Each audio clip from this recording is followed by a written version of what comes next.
So, Stu, before we get into Augusta National and the Masters, tell us a little bit about your personal style of golf. What would you say is the strongest part of your game?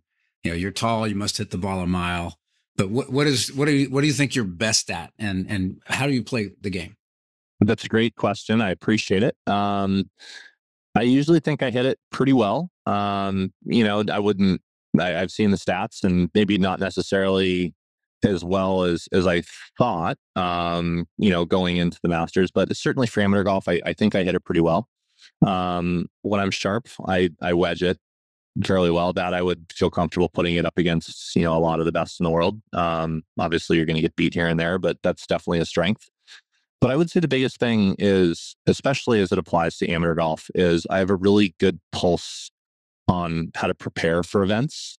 I've had the chance to play them, and I think I'm playing in my 14th or 15th USAM this year, which is crazy to think about on a totally different scale.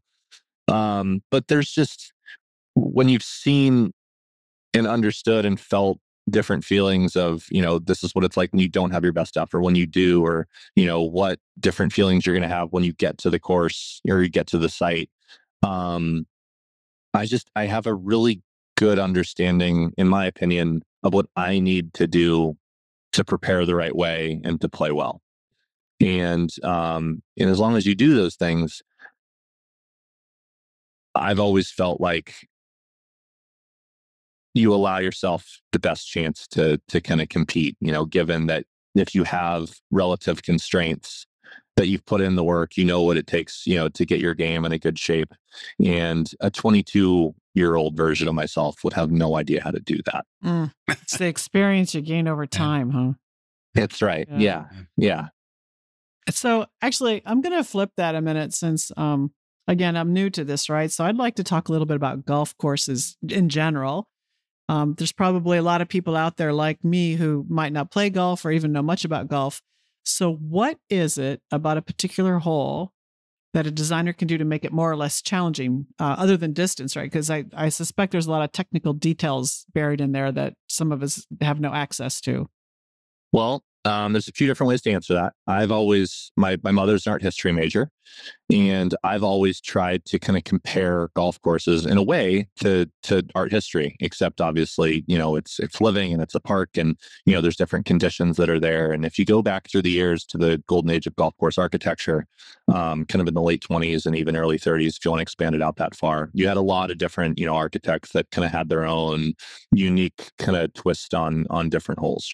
It was all kind of founded and started in Great Britain and Ireland. And then once it made its way stateside, it kind of started with Chicago Golf. So that's a C.V. McDonald design, who was the first president of the USGA and collectively brought in 5 different clubs kind of on the East Coast to basically come together as one. And that was kind of the foundation of the United States Golf Association. But when you look at different hazards and you look at different challenges that golf holes exhibit and provide, you think of things like, bunkers and water hazards, or in Scotland, like you had literal walls, right? So that would be like a version of trees in a way.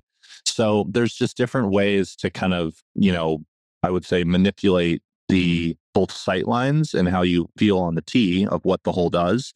And in a way, kind of putting it in terms that you might be able to understand as well, is when you think about a mission or you think about something you have to do, you're faced, and I'm not, to be clear, I'm not comparing golf to going to space or to combat, but I'm just trying to draw a comparison. So please spare me that. Yeah.